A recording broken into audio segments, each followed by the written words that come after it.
our entree to the world of culture, gender, sexuality, tradition, business, and so much more.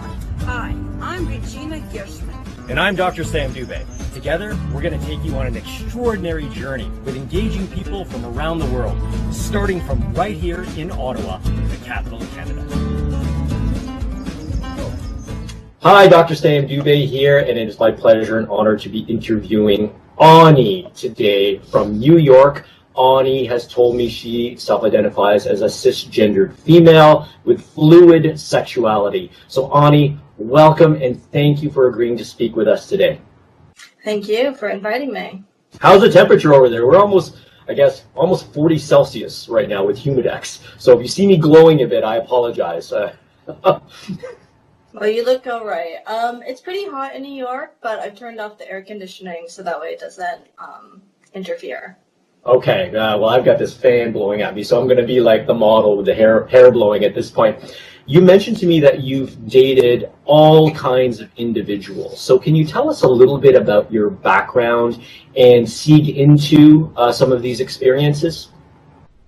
Well, I grew up in a really liberal state, Massachusetts, been gay forever. The term Boston marriage is derived from Boston, Massachusetts, as two women who live together. And so I grew up in a very liberal area, predominantly white, middle class, and, you know, Massachusetts' biggest export is education. So there were always a lot of college students. So because I, had the time, right, because I'm middle class, because I had the access, because there are so many colleges, I was really able to, explore different types of relationships, and, different kinds of people. My ethnicity is Chinese, and, if I was raised traditionally Chinese, I wouldn't have had the freedom to explore different genders and different types of people that weren't just cisgendered male heterosexuals. And so I sort of, went the opposite direction and explored people that weren't cisgendered and weren't heterosexual, just sort of the vast opposite. And I spent about 10 years just really like living the alternative lifestyle. And it wasn't really until recently that I started seeing cisgendered males that are heterosexual exclusively. So it's been interesting because for a lot of people, their structure, if they, are female, is that there's the obligatory heterosexuality. And I sort of had the opposite experience where I was just okay to be with whomever, and then, got back to it and is still trying to figure out where I am.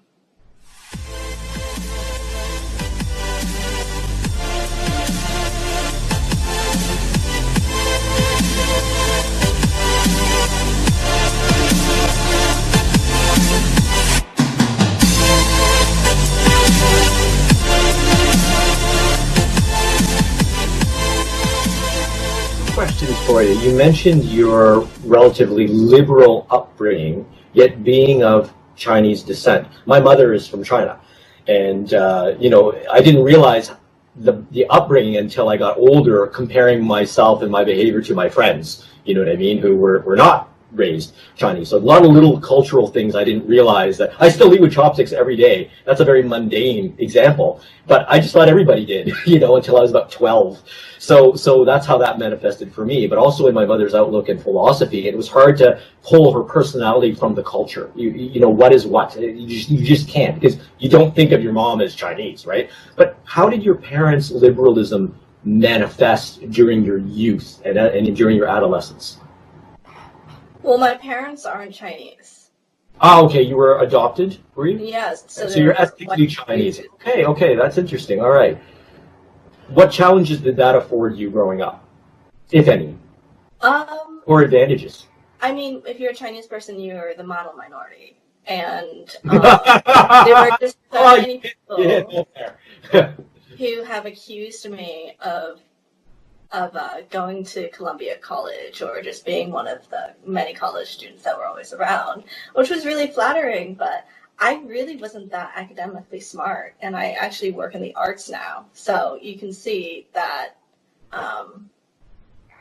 I just wasn't a good fit for my college town, and being a model minority Chinese girl being raised by 2 white Jews. But I will say that I have a very large family. I'm the youngest of 6, all none of them are related to me. And so when you're the youngest, you can sort of look up and see like, oh, all my other siblings really didn't do so well in their relationships. And it's okay, everyone has different ways of relating. And because I'm the youngest, and I don't know where I'm going with this, other than to say that our early childhood relationships really determine how we're going to relate to other people. And maybe that's why I'm so okay being really fluid with where I'm going with my romantic relationships.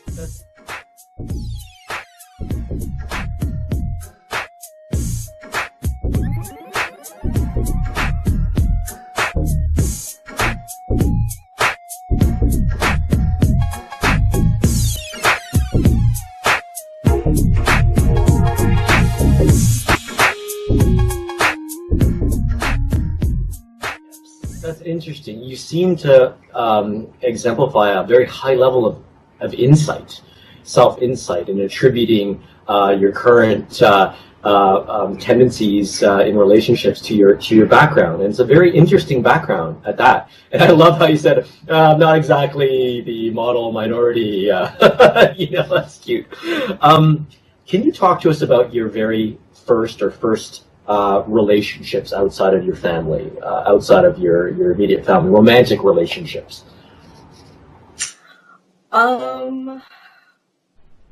Whatever you're comfortable discussing.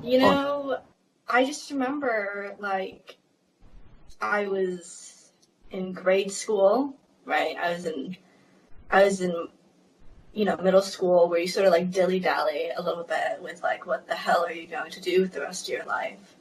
And there was this person I was really into, and I had kissed her in the cafeteria. I think I was really brave when I was younger. How old were you? More brave than... Huh?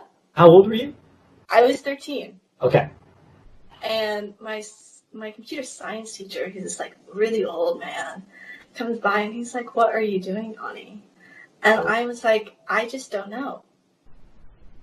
And we kind of just brushed it off, meh. But it wasn't anything had really gone wrong, We were just sort of experimenting, and I just happened to get caught. And this would just be a theme throughout the rest of my life, but I didn't know that. This was my first kiss. And, the next day, I kissed her again. And what happened was the same thing. My computer science teacher was like, "Anna, we just had a conversation about this." And so I learned, it's okay to be gay and to kiss girls, but don't do it in the cafeteria. So it wasn't "Oh my gosh, what are you doing? You're homosexual," right? Shaming. It was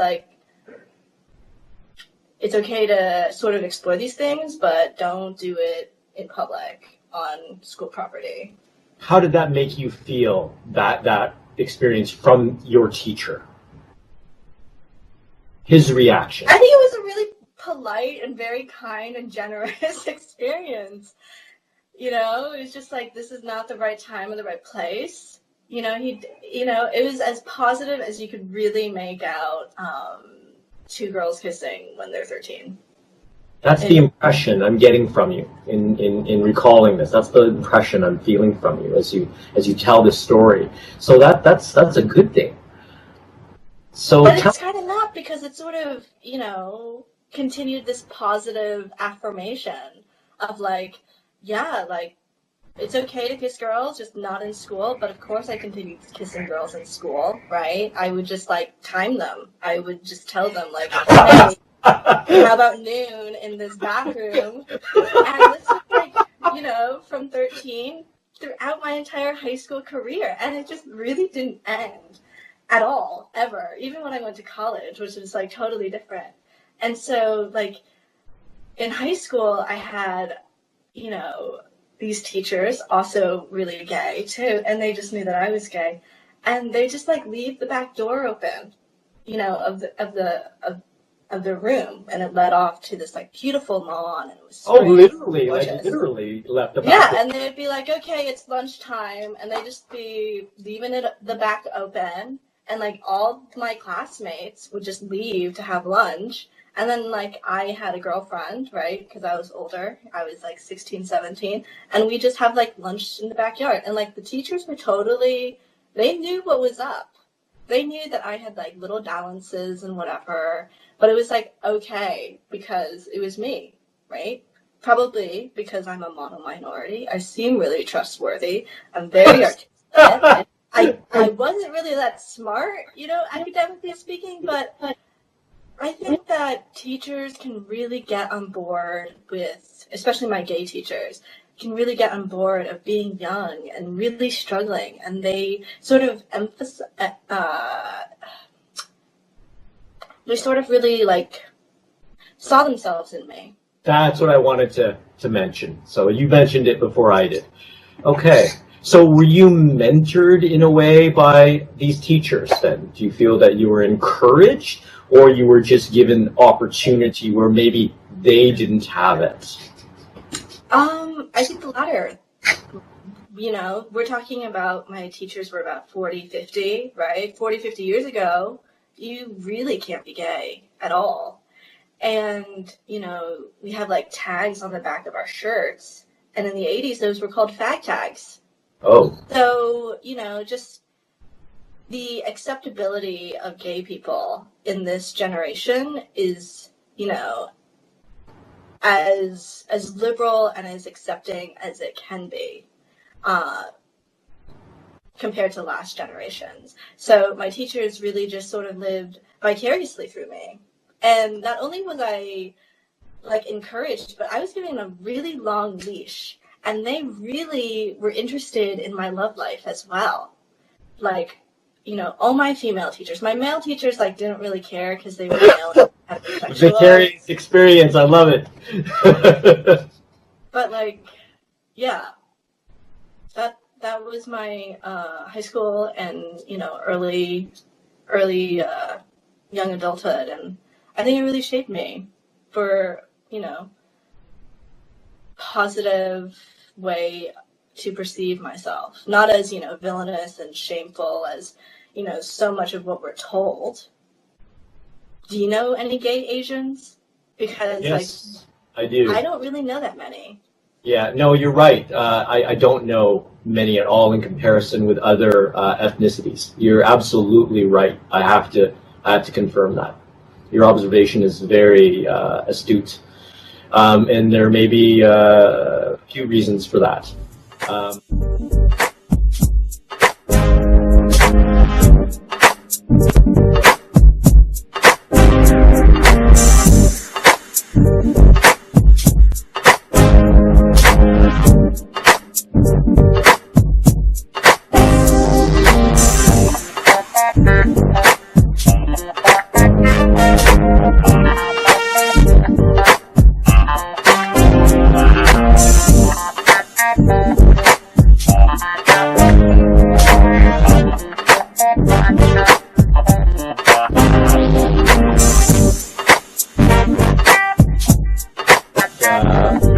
Did you ever receive any advice, direct advice from these teachers? And if so, what?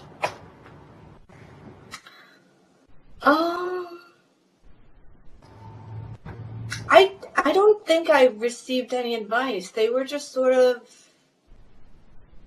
Leaving that back door open, literally and figuratively, right? Yeah, they were just like, this is what I can do for you. Get your schoolwork done. Tell me a little bit about your romance. And that was it. Like, they were really into gossip. My teachers set each other up. You know, it was very different, I guess, had I, lived in the middle of the country. Mm. It was just a very liberal town. And I had So- very kind teachers. It sounds like it. It really does sound like it. And they really trusted me, and I just don't know why. You know? But you didn't violate that trust. I don't think you have anything to worry about. I think that you lived up to their expectations of you, and that they were happy to help you. They really were. Like, too happy. Like, there's something wrong with that, don't you think? Because, like, when I compare, like, my other teachers, like, were they helping their students with their heterosexual agendas? Absolutely not. You know? So, like, my gay teachers were definitely helping me with my gay agenda. And it was really kind and generous of them. And also, like, a little concerning, like, what were they thinking? Why did they let me? To the model minority phenomenon. Yes, yeah. I mean, That that's is true. very I do interesting. seem really trustworthy. Yeah, no, I mean, as a fellow Asian, there is that. There really is that. And unless you've experienced it, it's difficult to convey. It really is. And so I agree with you on this completely. And I'm not going to delve further into that right now because I want to move on. But that's a really interesting thing, and it sounds to me. Well, okay, suppose you're in that situation now, where you see a young woman or a young man, and you want to be encouraging. Would you behave in a similar fashion? Yeah, I'd leave, like, the keys, and I'd be like, okay, have fun, be safe. That's it. Because of the positive influence it had on you. Yeah, it's like the honor system. Mm. It's like, I see you, you're a baby gay. I was once a baby gay. We gotta all rise together. That's so cute. But it's interesting that this intersection between the racial perception and the assumptions with that in facilitating your exploration of your gayness. There's that intersection between the sexuality and race that is manifesting here in this recollection. It's actually, especially since I wasn't, like, particularly good academically. Like, I just don't know where they got these crazy. You got a pass. You got a pass from your Asianness. Yeah. Yeah. That's interesting. That's very interesting. Okay, so moving along the years now, can you talk about your next relationship or memorable relationship? Can you talk to that? Well, I had a long-term relationship with a transgender individual for about a year and a half. I was in college. And he opened the door to go to the cafeteria, the on-campus cafeteria. And I saw his sweatshirt, and I was like, oh, I like Martha's Vineyard too. And, when there's a lot of different layers to being gay, but one of the layers is that there is this really long eye contact. It's about 4 seconds. You see a gay person, they see you, you maintain eye contact for 4 seconds, checking each other out, gauging, like, are you gay? Are you not gay? I don't know. Look at the fingernails, and then you just give a little head nod if it's just an acknowledgement. But if you want more than acknowledgement, then you better, like, make some shit up. So I made some shit up, and I was like, I like your sweatshirt. And he was like, yeah, like, love Martha's Vineyard, because he was wearing a Martha's Vineyard shirt. And I hate Martha's Vineyard. But I didn't tell him this until, like, months later on. And so he asked for my number, and that was kind of that, because when you're gay, there's a lot of hardship. And what you're really trying to find is a partner that will take all your faults in and accept you unconditionally. And if you're transgender, you want your partner to see you the way you want to be seen. Versus how you think about yourself. or how you feel about yourself. So there's sort of this idealism, right? That we all want our partners to see in us. And I think when you're transgender, you really need the other person to really love you unconditionally and accept you for where you're at, and sort of hope that they see the same vision.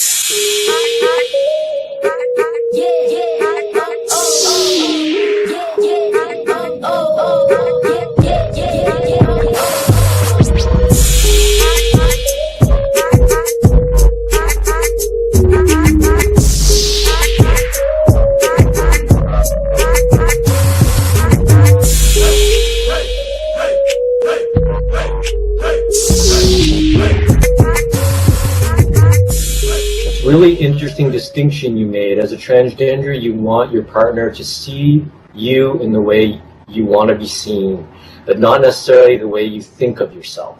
You truly think of yourself. That's an interesting distinction. Is it a type of affirmation then, your partner's perception? I mean, all relationships are based on perception and expectation. But when you're heterosexual, you know, you already have all the rules. Men are handsome, women are beautiful, blah, blah, blah, blah, blah. But when you're gender non-binary or transgender, right, you and your partner have to sort of agree with the terms and conditions of how you want to be seen to each other. I think I understand what you mean. I do. So how did that relationship play out? And what were the challenges you encountered? Or their challenges? Or both? So he was a white Christian. I believe he was Christian. I don't really know. I'm Jewish. So everybody else is just like somewhere over there. And I know that's very naive of me, and I dated him for like a year and a half, so I should really know better, but I really don't. So he was a Christian, and so he really struggled with the idea of, you know, people are made in God's vision, right? That idea. Because Yes. what does that mean if you're transgender and if you don't believe in your own vision? So he really struggled with that. On top of that, he was white, and his parents were conservative, I'd say. And so he had struggled, like, you know, first telling his parents that he was gay, and then telling his parents that he's transgender.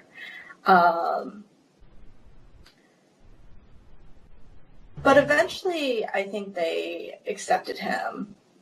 I think it's hard. You sort of grieve the child you once had, I believe, as parents. I mean, I don't know. I don't have any kids, but I imagine that's what happens, right?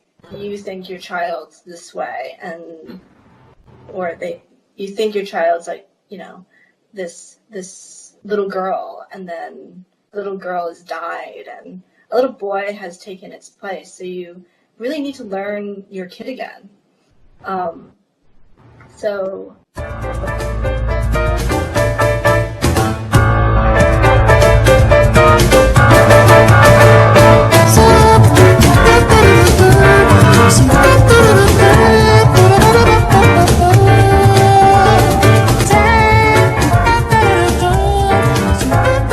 were together for a year and a half, and it was quite a ride. We were both in art conservatories, and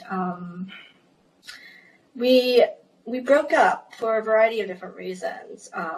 One of them, he wanted to spend Chinese New Year with like another woman, and I was like, well, you know, you do have a Chinese girlfriend, so why don't you spend it with me? And he's like, he wasn't really into it. And then when he realized the amount of trouble he got into for being so careless, because, you know, he's white, he doesn't understand. Sort of like the idea that Chinese New Year is the same as like Christmas, right? He was like, oh yeah, she was like a third Asian. And I was like, ooh, this really hurts. You cannot just sort of, you know, separate people's identities into their racial makeup, and also a third. What kind of math Yeah, is that? yeah. What kind of math is that? Exactly. So I had to yell at him for two things: one for being racist, and second for having poor maths. Oh, God. And then what happened is he wanted me to be more religious, and I just remember thinking like, I'm just a Jewish girl, more culturally Jewish, socially Jewish than anything. And you've sort of known me for a year and a half, and you suddenly want me to be more religious? I don't really know about this. But he really wanted to get in touch with God himself. And I was like, well, why don't you first start going to church and let me know how that goes for you? But he couldn't do it. And so he started arguing with me about like wanting to go to church. And I was like, you know what? I sew every single day of my life. It is my profession. It's what I went to school for. So, you could say that my sewing is religion. And I sew every single day for about 8 hours. So if that is not the epitome of being religious, of believing in what you do, and believing in what yourself and creating things, right, sharing them, then I don't know why you're questioning me about my relationship to God. And so our relationship dissolved, and that was kind of that. Wow. Well, it sounds like he was being neglectful there, for sure. And that math, that's the first thing that struck me when you said she's a third Chinese. I'm like, how does that work out? Half, a quarter, an eighth, even a 16th, I get.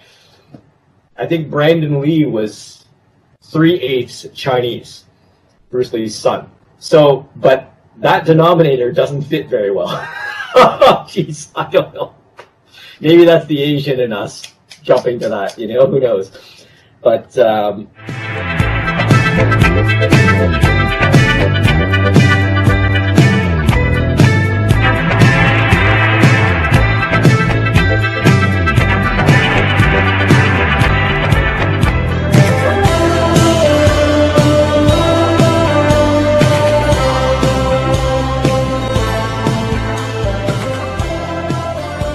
that's really insightful, Anni. Can you talk to another memorable relationship and something maybe very different?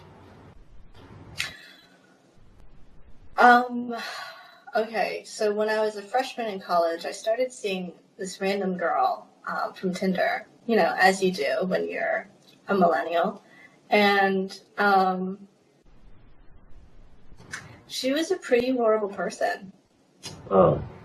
And what was the attraction, Anni? What was the attraction both ways? What was it? Well, I just liked that she lived in New York City, and I wanted to live in New York City. I do live in New York City, so, as you can see, I'm a very goal-oriented lady. And, I just wanted to sort of try on her lifestyle a little bit. She lived in New York City. I was a student, so I guess I was just visiting. And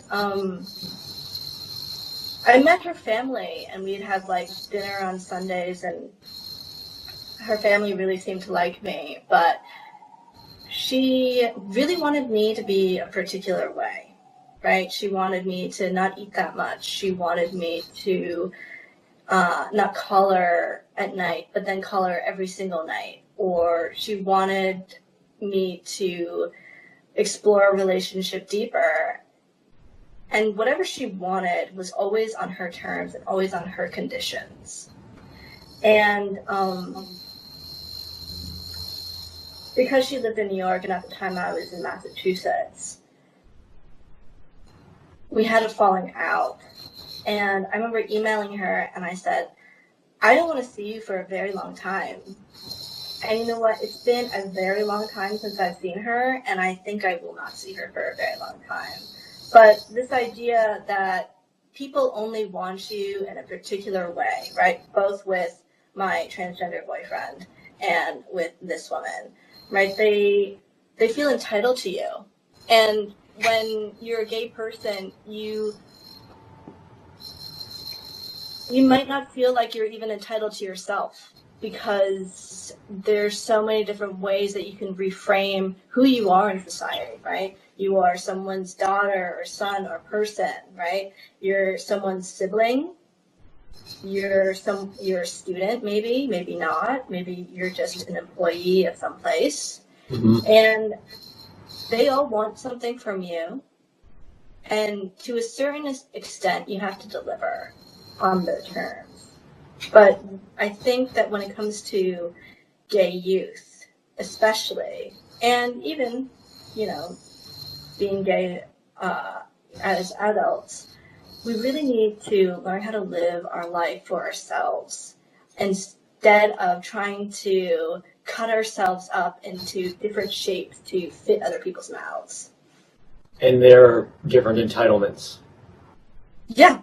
I mean, the basic one is people feeling entitled to your body. Right. Yeah. Then people feeling entitled to your beliefs, or people feeling entitled to eat Chinese food with a 1/3 Asian. I just don't know where these ideas come from. But it's all about control. It's all about people trying to self-regulate via control of their partners. That's an interesting insight. That really is.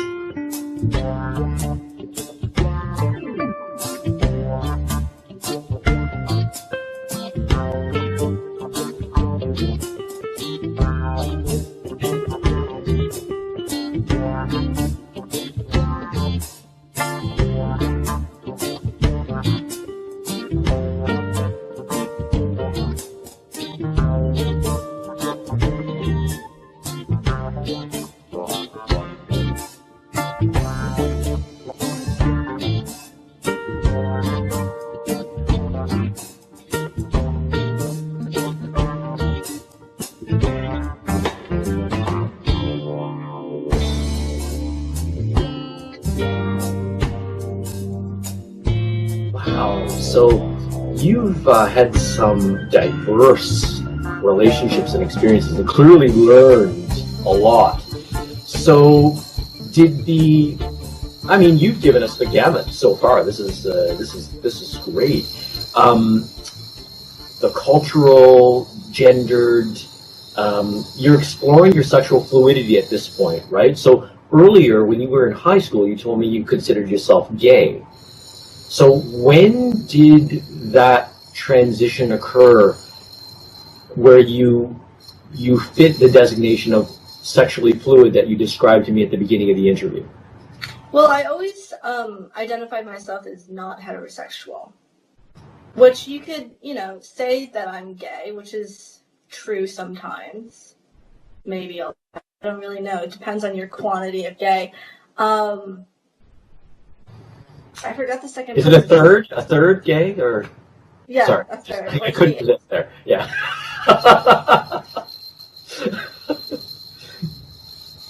So that was a gradual process. It's a dynamic process, right? So you might self-identify differently in 5 years' time? Well, you identify differently depending on the space you're in all the time, right? If I go down south, I'm just not going to talk to anyone because of my racial makeup and my sexual preference. And when you're Asian, you can sort of slide right in. Yeah, I know what you mean. If you're an Asian woman, you can definitely just pretend to be something that you're not. I can definitely pretend to be heterosexual. They're incredibly boring. It's really easy.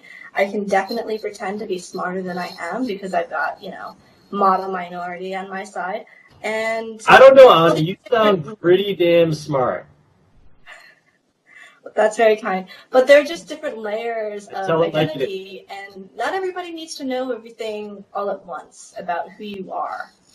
So I think it's like you present yourself in sort of like a need-to-know basis.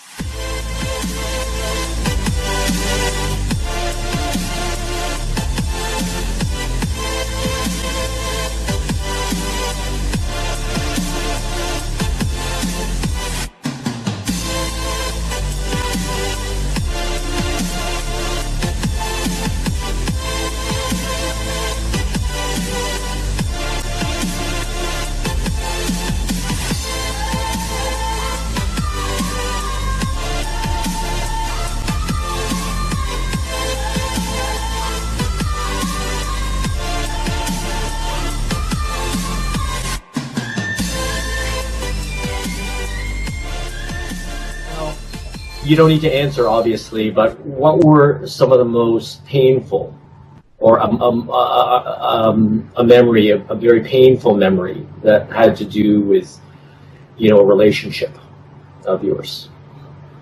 I'm just going to shut this window here, so just think for a moment.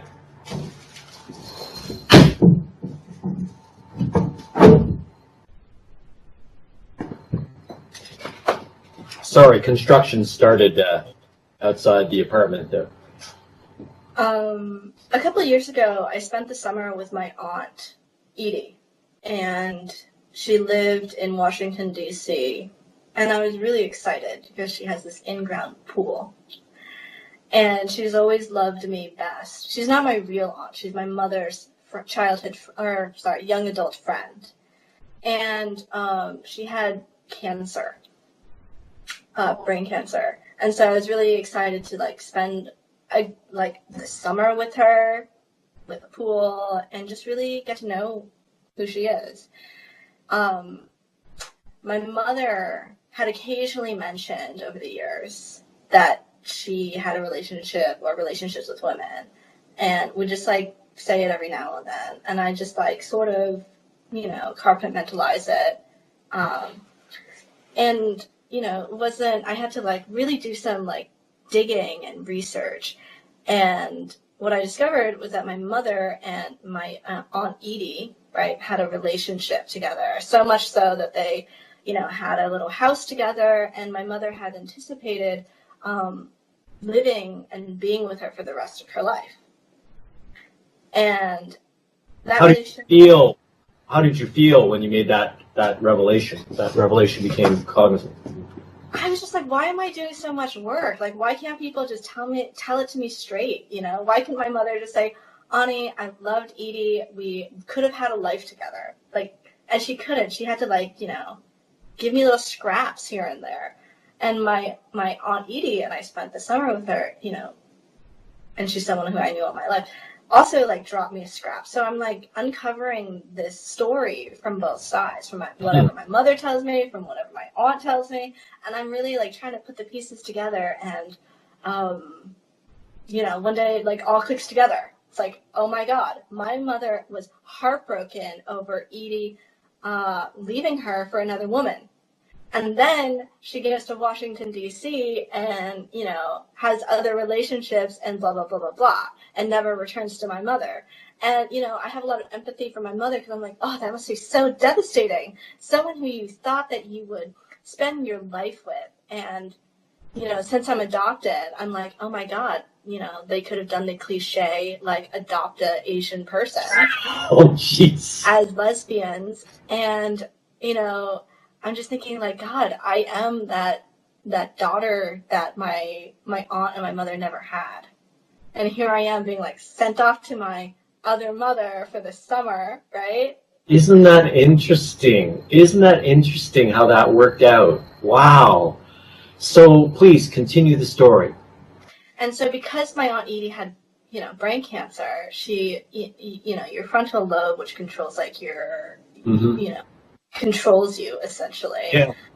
She was losing that. So she was losing sort of control and censorship of what she was saying, as what happens when you get older in general. And so she started slipping up and saying crazy things, but they were all very true. She would say, Anni, you're my China girl. Or she would say, when's my daughter coming back? And Edie didn't have kids. So she really saw me as her kid. And it was really heartbreaking because she died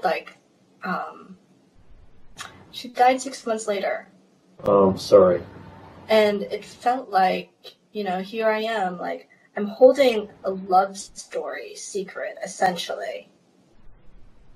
And I'm holding a potential life that my mother could have had with her lover from way back when.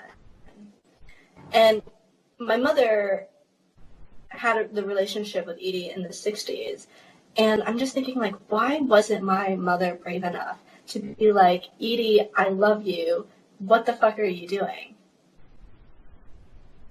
And I think that to be gay, you really have to be brave.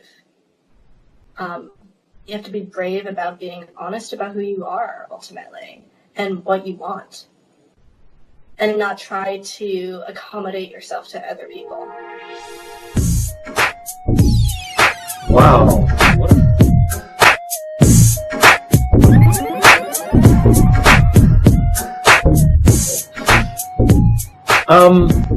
What are some really positive moments? I mean, you talked about one with your teachers, almost mentoring you, and that seemed very positive. What about later?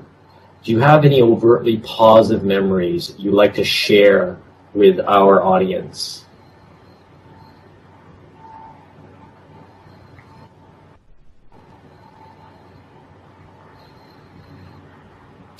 I mean, I don't know what to say, because being gay is really hard. It's really hard.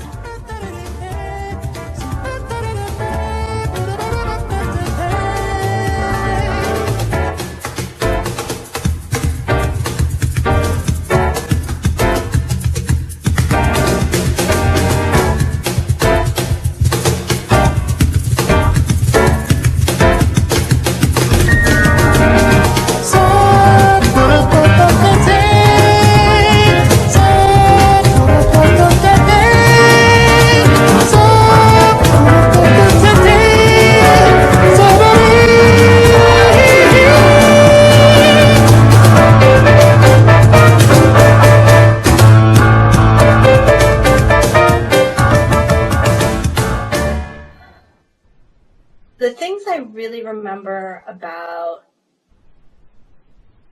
that really sort of elate me is knowing that there is a capacity to love that is always expansive. And it's not limited to gender or religion or race. And I think holding on to this idea that you can love anyone, I think that makes you have a lot of capacity and empathy for lots of different kinds of people. You don't have to love everyone, but there has to be a redeeming quality about everyone. Because as a gay person, you're so prosecuted and so misunderstood before you even are able to articulate yourself. And so having the generosity for other people, I think that makes you okay. Because ultimately how we want to be treated is how we treat others. And it's how we treat ourselves. You mentioned a liberal upbringing and some supportive teachers, supportive parents, a supportive mother who went through a long-term, unfortunate, and a purgatory in a sense. What would you like to see in the rest of the world? Anni's world seems like you had some fortune, but there's also been, like you said, hardship, serious hardship, and you use the word prosecution. So persecution and prosecution. What would you like to see in the rest of the world regarding individuals with beyond the gender norms? I wish that people could be as generous to themselves as they are for other people. Because I think the people that we really are critical of, the people that we hate the most, are the qualities that we see inside ourselves. So a projection of our own weaknesses onto others and hating that because we don't like it in ourselves. Yeah. So you want people to feel forgiving of the person where it probably matters the most, themselves. Yeah, I want people to feel liberated from their own shame and issues and understand that they can put their histories behind them and but they don't have to take it out on other people, and they don't have to take it out on themselves. And that would promote then fellowship and understanding and tolerance with others once you are at peace with who you are. Yes. Is that what you're saying? Yeah. I think that's more than fair. And I think it'll allow people to live more honestly. Because the big takeaway I can think of with my mother and my Aunt Edie is that had my mother lived more honestly, she would have really been happier. And so would have my Aunt Edie. So I think that it's not that we're chasing happiness. It's more that we're chasing a truth that is not socially constructed by other people.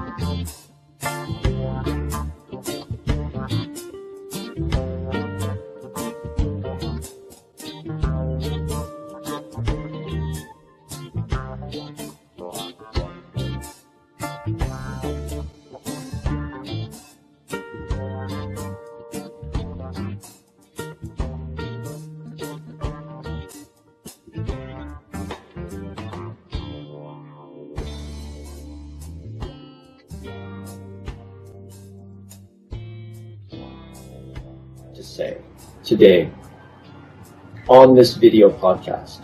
You know, I'm okay, but is there something that you want to ask? Not particularly anymore. I think you've expanded the realm of possibility with your statements and your experience. I really, is there something I should ask? What would you like me to ask? Sam, Yes.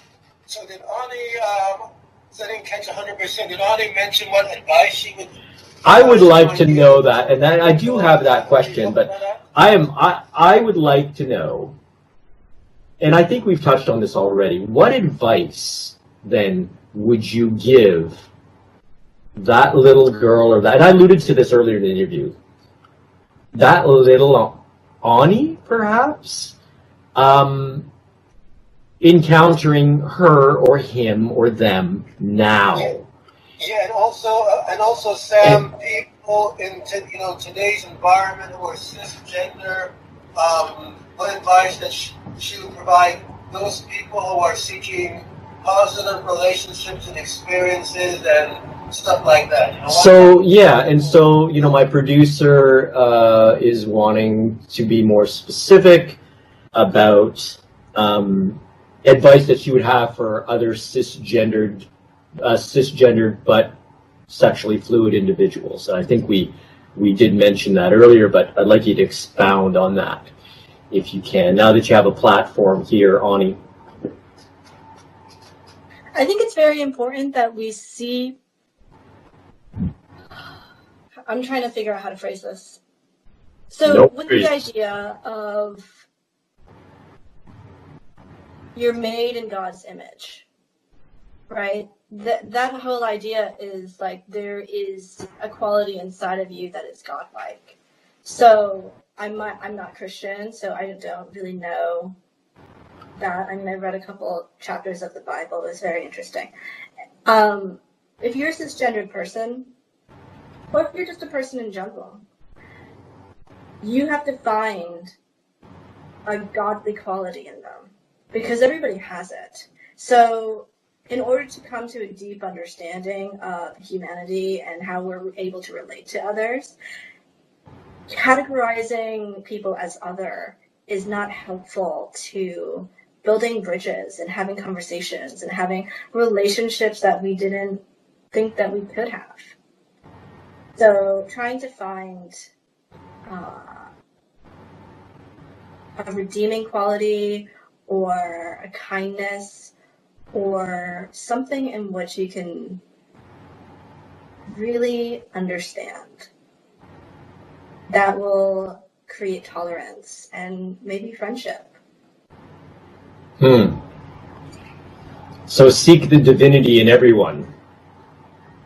Yeah. To foster understanding in relationships. Yeah. At the very least, tolerance. Yeah, and I think tolerance is like really generous, because it's like, you know what, I see that I really don't like you, but I'm going to I know why I don't like you, and I'm just going to put that aside so we can collaborate on whatever. I work in the arts, right? I work in theater, so my entire workforce is based on this idea of really tolerating egocentric personalities in order to create art. And I think that you can sort of put that the same in your relationships with your parents, your siblings, your coworkers, what have you. And accept that people have faults and that it's not for you to change them, but for you to reframe your ideas about them and come to an understanding. That's where they're at, and this is where you are, and that you can collaborate, and something genuine can come from it.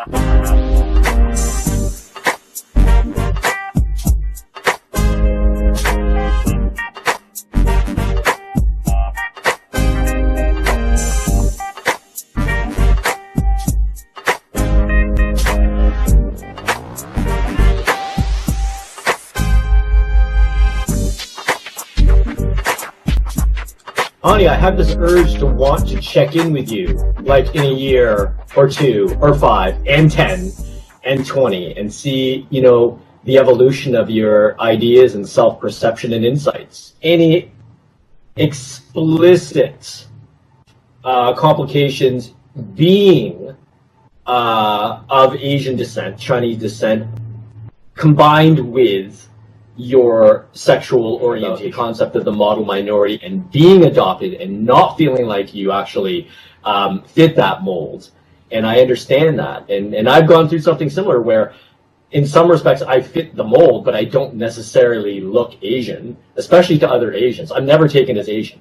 But to whites and blacks, oh, I'm Asian all right, And yet, I've got a PhD in math, I've got a medical degree, I played piano, I did martial arts, I was a martial artist. Like, I was the good Chinese boy without meaning to be the good Chinese boy, because my mother never put any pressure on my brother and I ever, at least academically. That never happened. It was, oh, your mom must have been so, intense on it. No, my mom wouldn't even open my report card. She just looked at me and said, did you do your best? And I'm like, yeah, I think I did.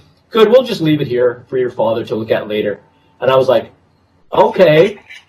And that was it. So she instilled autonomy into you. Yes. And yes. I think that's a very good parenting technique. I think so. My mother is the strongest and greatest woman I know. She's my hero. And when I think back to things that she did, I'm only now realizing and appreciating, and I want to instill that in children someday. I don't have children yet, but someday I want to do that, because there are things there that I'm only now appreciating. And so I have the, and my father contributed in other ways, My father was the creativity and the innovator and the childlike curiosity, but my mother was the pragmatism and the street sense and the wisdom and the strength of character and the motivation without pushing that. Do you know what I mean? So sorry, didn't mean to get personal there, but I feel a kinship with you for a reason,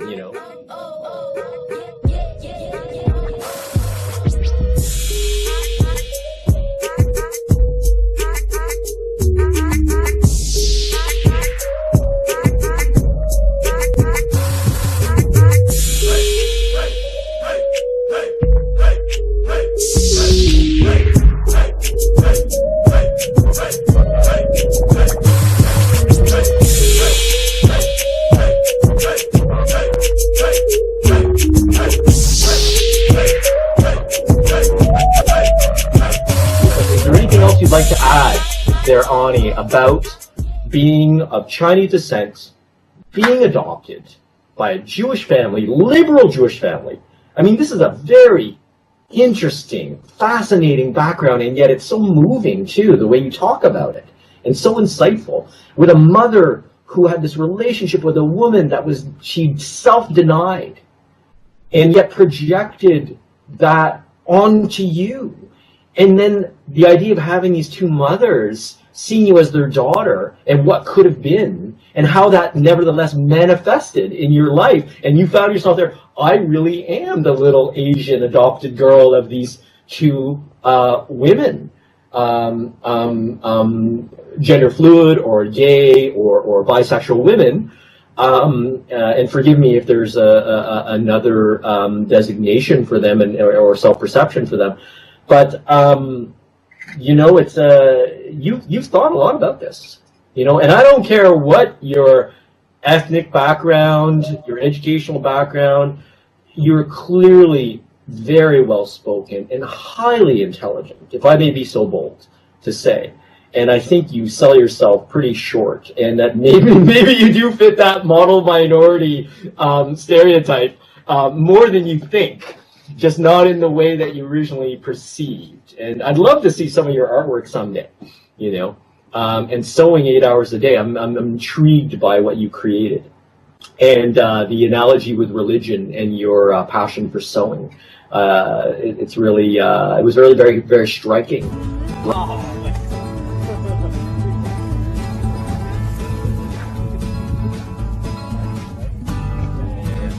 I know. This is awesome.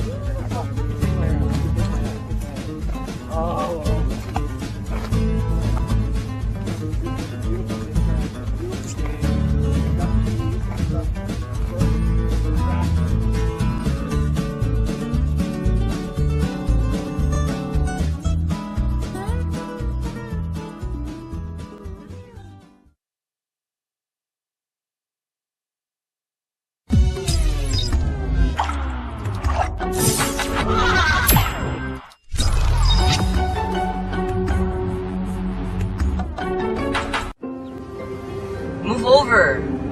Move over. Hey, Move move over. Move over. Dad, move over.